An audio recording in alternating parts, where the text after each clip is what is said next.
아삽은 이 시편 78편 시작하면서 1절에서 뭐라고 말했습니까? 지금부터 내가 하는 말을 귀 기울여 잘 들어라 라고 이야기했죠. 그리고 2절과 3절에서는 또 어떤 부탁을 했죠? 내가 너희들에게 전하는 말을 내 자신의 말로 듣지 말고 하나님의 말씀으로 들어라. 사람의 말로 듣지 말고 하나님의 말씀으로 받아라 라고 부탁하는 것 우리가 생각해 보았습니다. 자, 그런데 4절에 들어오면서 한 가지 더 중요한 부탁을 하고 있는 것을 보게 돼요. 그것은 무엇입니까? 지금부터 내가 하는 말을 하나님의 말씀으로 받되 너희들만 그렇게 할 것이 아니라 너희 후손들에게도 그렇게 하라 라고 말하고 있어요.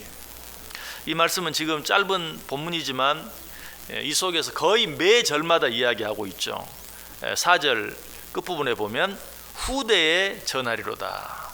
스스로 그렇게 다짐하고 결심하는 그런 모습을 보게 되죠. 5절에서는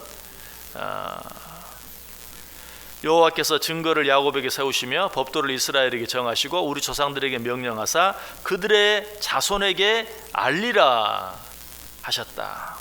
그리고 6절에도 이는 그들로 후대 곧 태어날 자손에게 이를 알게 하고 그들은 일어나 그들의 자손에게 일러서, 그리고 7절 8절에도 어떤 내용을 그들에게 전할 것인지 하는 것에 대해서 이야기하고 있어요. 그래서 오늘 본문은 전체가 하나님의 말씀을, 내가 너희들에게 전하는 말씀을 먼저 너희들이 잘 들어라. 사람의 말로 듣지 말고 하나님의 말씀으로 잘 받으라. 그런데 너희들만 그렇게 하지 말고 이 말씀을 너희 후손들에게도 전하라 라고 이야기하고 있어요. 여러분, 이와 동일한 말씀이 신명기에도 나타나 있죠. 신명기 6장 6절 7절 보면 오늘 내가 내게 명하는 이 말씀을 너는 마음에 새기고 내 자녀에게 부지런히 가르치며 집에 앉았을 때에든지 길을 갈 때에든지 누워있을 때에든지 일어날 때에든지 이 말씀을 강론할 것이며. 우리가 하나님의 말씀을 듣는 것, 이것은 정말 중요하고 필요한 일이다 하는 것을 다 알아요. 여러분들이 새벽 시간에 왜 여기 나오셨습니까? 물론 찬송도 하고 기도도 하기 위해서 나왔지만 어쩌면 가장 중요한 하나님의 말씀을 듣기 위해서 이 자리에 나오셨을 거예요. 하나님의 말씀이 얼마나 귀한가 하는 것을 알기 때문에, 또 오늘 하루 하나님의 말씀을 듣고 그 말씀 붙잡고 살기 위해서 이 자리에 나와왔어요.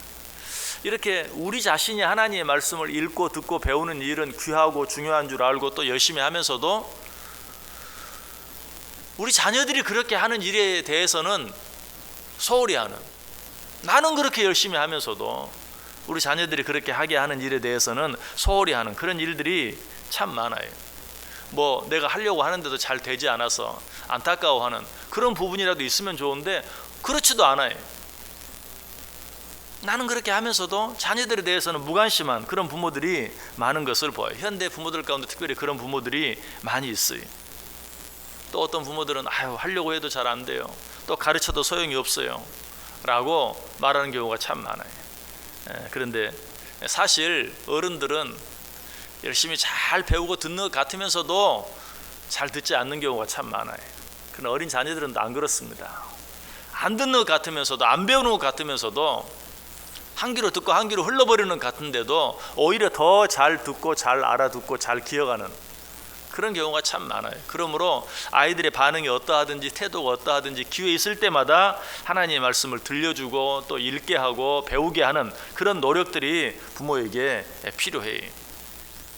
요즘 같은 때는 아이들이 부모의 말에 귀를 잘 기울이지 않는다 할지라도 우리가 늘 사용하는 핸드폰을 통해서라도 시시때때로 하나님의 좋은 말씀들을 보내주고 보게 하고 듣게 하고, 또 그 앞에서 내가 성경을 소리내 읽으면서라도 그 말씀을 듣게 하고, 같이 차를 타고 가는 동안이라도 차 안에서 뭐 기독교 방송이나 또 여러 가지 CD나 이런 것들을 통해서라도 하나님의 말씀을 접할 수 있는 기회, 아니 그것도 저것도 아니라면 집 안에 하나님의 말씀을 붙여서라도 들어오고 나가면서 그 하나님의 말씀을 볼 수 있는, 여러분 그렇게 하면요 하나도 안 보는 것 같아도 그 아이들이 자라서 또 어떤 문제에 부딪혔을 때 그 벽에 붙어있던 그 말씀이 생각나게 되어 있어요. 여러분, 이것은 그저 제가 일방적으로 여러분에게 전하는 그런 방법이 아니, 방금 읽었던 너희 자녀들에게 하나님 말씀을 부지런히 가르치라. 앉았을 때든지 서 있을 때든지 길을 갈 때든지 누워 있을 때든지 잘 가르치라. 그렇게 말하면서 그 다음에 뭐라고 말합니까? 너는 또 그것을 내 손목에 매어 기호를 삼으며 내 미간에 붙여 표로 삼고 또 내 집 문설주와 바깥 문에 기록할지니라. 유대인들은 그래서 실제로 하나님의 말씀을 이마에 붙이고 다닙니다. 문설주에 다 붙여놨습니다.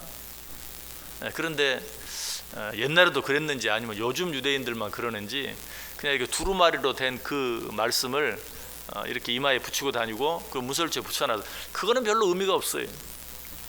펼쳐서서 보이게 해야지. 그저 하나님의 말씀을 율법적으로 문설주에 붙이라고 하니까 두루마리 둘둘둘 말려있는 완전히 아무것도 보이지 않는 거를 그냥 문 앞에다 붙여놓으면 그것 자체가 힘이 있는 게 아니죠. 그 집을 들어가고 나오면서 하나님의 말씀을 보게 하라는 것이죠. 듣게 하라는 것이죠. 그렇게 하면 어떻게 됩니까? 하나님의 말씀은 성경이 뭘로 표현하죠? 날성검과 같다.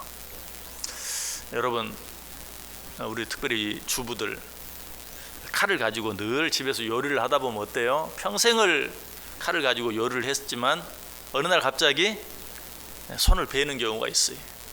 칼을 가지고 늘 뭘 하다 보면 뭐 평생을 칼로 어떤 일을 하는 직업을 가졌든지 요리를 하는 주부든지 그 칼로 어때요? 손을 다치게 돼 있어요. 왜? 칼이 날이 시퍼렇기 때문에. 마찬가지 하나님의 말씀을 보고 읽고 듣고 배워놓으면 언젠가는 그 말씀이 날성검이 되어서 그 자녀들의 심령을 찌르게 돼 있어요. 저는 그런 걸 많이 느껴요. 특별히 정말 어렸을 때 저희들은 주일학교 다니면서 늘 출석 부르면 아무개 그러면 항상 성경 구절로 대답하고 애워서 성경 구절로 대답하는 그런 일들 참 많았는데 그런 말씀들이 생각이 나요. 목사로서 앞에서 설교를 하는데도 제가 애워서 여러분들에게 들려주는 말씀들은 다 어렸을 때 주일학교 때 애웠던 들었던 배웠던 지금은 애우려고 해도 잘 안 애워져요. 그리고 애우려고 열심히 외워도 막상 여러분 앞에서 하려고 하면 틀리고 자신이 안 생겨요. 그런데 어렸을 때 듣고 외운 말씀은 그냥 술술술술 나와요. 어렸을 때 하나님의 말씀을 듣는 것이 얼마나 중요한가. 그 말씀이 그들의 심령을 찌르고 그리고 그 말씀이 이 세상의 여러 가지 많은 유혹들 이런 것들로부터 그들을 지켜준다는 것이 히브리서 4장 12절이 분명히 말합니다. 하나님의 말씀은 살아있고 활력이 있어 좌우의 날선 어떤 검보다도 예리하여 혼과 영과 및 관절과 골수를 찔러 쪼개기까지 하며 또 마음의 생각과 뜻을 판단하나니. 특별히 우리 자녀들이 여러 가지 예배에 참여하면서 하나님의 말씀을 듣게 만드는 것, 이것보다 더 중요한 것은 없어요. 올해부터는 할 수 있으면 우리 온 세대들이 함께 모여서 예배 드리는 그런 시간을 더 늘리려고 해요. 지금까지는 절기 예배 때만 그렇게 했는데 이제 올해는 매 다섯째 주마다 온 가족들이 온 세대가 함께 예배 드리는 시간을 가지려고 해요. 어떤 방법으로든지 여러 가지 예배에 참여할 수 있는 그런 기회를 자녀들이 갖게 하는 것. 물론 여기 있는 분들 자녀들이 다 대부분 자랐어요. 그러나 그 자녀들뿐만 아니라 그 자녀들의 자녀들, 혹시 내가 내 자녀들에게 잘못해서 후회가 되는 분이 있습니까? 그 자녀들의 자녀들, 어린 손자 손녀들에게까지라도 애를 써서 예배를 드리게 하고 하나님의 말씀을 배우게 하고 들을 수 있는 기회를 만들어 주는 것, 이것이 우리가 해야 될 가장 중요한 일 가운데 하나다. 그래서 오늘 본문도 말합니다. 7절 8절에 그들로 그들의 소망을 하나님께 두며 하나님께 사용하신 일을 잊지 아니하고 오직 그의 계명을 지켜서 그들의 조상들 곧 완고하고 패역하여 그들의 마음이 정직하지 못하며 그 심령이 하나님께 충성하지 아니하는 세대와 같이 되지 아니하게 하려 하심이니라. 하나님 말씀을 들으면서 하나님 말씀대로 살지 아니한 조상들이 어떠한 어려움을 겪었는지, 하나님으로부터 어떤 징계를 받았는지 하는 것들을 들음으로, 배움으로 그들은 그렇게 되어지지 아니하게 만들어준다라고 우리에게 이야기해 주고 있어요. 그것뿐만이 아니 하나님의 말씀을 자신들은 물론이요 자기 자녀들에게까지 후대에까지 부지런히 가르치는 자들에게는 어떤 놀라운 축복이 약속되어 있는가. 아까 신명기 6장에 보면 너희들은 하나님의 말씀을 자녀들에게 부지런히 가르쳐라. 앉았을 때든지 길에 행할 때든지 누웠을 때든지 부지런히 가르치라. 또 그들의 이마에 붙이고 문설주에 붙여서 그 말씀들이 정말 그들이 들어가고 나아가면서 그 말씀들을 늘 보고 듣게 하라. 그리고 그 다음 뭐라고 말합니까? 그렇게 하면 내 하나님 여호와께서 내 조상 아브라함과 이삭과 야곱을 향하여 내게 주리라 맹세하신 땅으로 너를 들어가게 하시고 내가 건축하지 아니한 크고 아름다운 성읍을 얻게 하시며 내가 채우지 아니한 아름다운 물건이 가득한 집을 얻게 하시며 내가 파지 아니한 우물을 차지하게 하시며 내가 심지 아니한 포도원과 감람나무를 차지하게 하사 내게 배불리 먹게 하겠다. 여러분 요즘 얼마나 어렵습니까? 우리 자녀들이 정말 먹고 살기가 걱정이 돼서 결혼도 안 하고 연애도 안 하고 자녀도 낳지 않고 그럴 만큼 어려운 때가 되었어요. 뭘 하려고 해도 되지 않고 또 우리들의 삶만 보아도 내가 애써서 수고하고 지어놓은 집이라 할지라도 다른 사람에게 어이없이 빼앗기고 마는 그런 일들, 내가 열심히 가꾸고 또 수확해서 얻은 것이라 할지라도 내 것이 되지 못하고 내가 먹지 못하고 또 빼앗기고 마는 그런 일들도 너무나 많아요. 비일비재해요. 세상이 점점 더 잘 살아지는 것 같으면서도 점점 더 살기 어려운 그런 시대가 되었어요. 왜 그렇습니까? 성경이 뭐라고 말하죠? 시편 127편 1절 2절에 보면 여호와께서 집을 세우지 아니하시면 세우는 자의 수고가 헛되며 여호와께서 성을 지키지 아니하시면 파수꾼의 깨어있음이 헛되도다. 너희가 일찍 일어나고 늦게 누우며 수고의 떡을 먹음이 헛되도다. 우리가 아무리 수고하고 있어도 하나님이 함께 해주지 아니하면 모든 것이 헛것이다. 그러나 하나님의 말씀을 귀 기울여 듣는 자, 그래서 그 말씀대로 행하며 사는 자, 특별히 우리 자신만 그렇게 하는 것이 아니라 우리의 후손들까지 그렇게 할 수 있도록 하나님의 말씀을 듣고 배우며 살아갈 수 있도록 하는 자들에게 어떤 축복을 주시겠다고 말합니까? 내가 짓지 아니한 크고 아름다운 성을 얻게 하고 내가 채우지 않은 아름다운 물건이 가득한 집을 얻게 하고 내가 파지 아니한 우물을 얻게 하고 내가 심지 아니한 포도원과 감람나무를 얻게 되어 배불리 먹게 할 것이다. 내 손으로 수고하고 애써도 살기 어려운 이때, 내 손으로 수고한 것도 얻지 못하고 누리지 못하는 이런 때에 내가 수고하지 아니한 것까지 얻고 누리고 먹고 살게 해주겠다. 여러분 이건 너무나 당연한 것이에요. 왜 그렇습니까? 하나님의 말씀이 내 안에 있다는 것은 곧 뭡니까? 하나님이 나와 함께 한다는 것이. 왜? 하나님의 말씀은 곧 하나님이잖아요.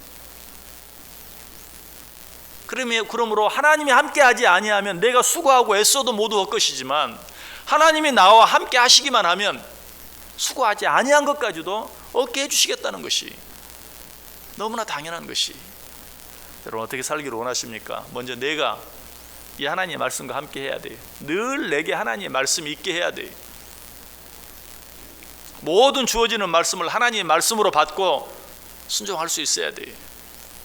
거기서 끝날 것이 아니라 우리 후손들까지도 그렇게 할 수 있도록 그들에게 말씀을 가르치고 말씀을 들을 수 있는 기회를 주고,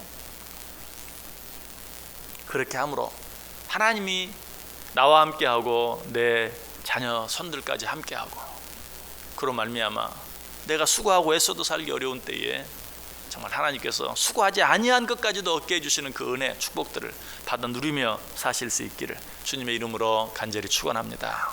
기도하겠습니다. 하나님 감사합니다. 오늘 또